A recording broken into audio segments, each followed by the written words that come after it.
pane nhau yemafraud charges iri kunzi aiwa ari aligned naHope Chikono pamusoro pekuchinja zita kwaakaita. Chinzi Hope Chikono aiwa ari involved mune nhau dzekuba kana kuti dzekuluta kana dzefraud idzidzi. Panapa Hope Chikono aiwa akaburitsirwa mavhi11 ekuratidza kuti akachinja zita. Muzara nhasi auya akazvidefenda. Sana mena mashuka anomudacho kana Hope Chikono uri subscribe like turn on the bell icon. Tikina paendi pakanyora chiti.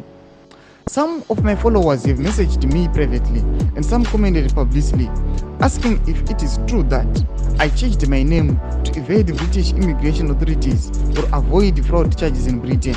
It is not true.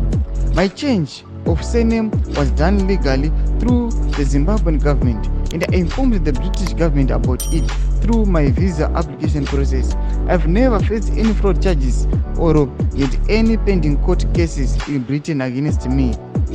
Below you will find my original passport from 1993, my last Zimbabwean passport with my new name, the change of name letter, and the letter from the British government dismissing these false allegations. Tuna anhu vaposta mapictures amuri kuona yemavisa nemapassport ake aiwa netsamba dzakanyogwa-nyogwa. Panopo Hope Chikono ari kuzvichenesa, ari kuyataura masvika kuti aiwa vakomana ina handina fraud charges andakambotiza kuBritain. Ari kuya achizvidefenda panapa. Tiri kuona kuti vanhu vanomuataka mushure mekunge aiwa anyanyisa kuda kuataka nozonshamisa, vanhu vachimixwa zvichiti uyo mukomana iwe watichakunzwisisi, unenge uri fake journalist, wakanyatsa kumira papi.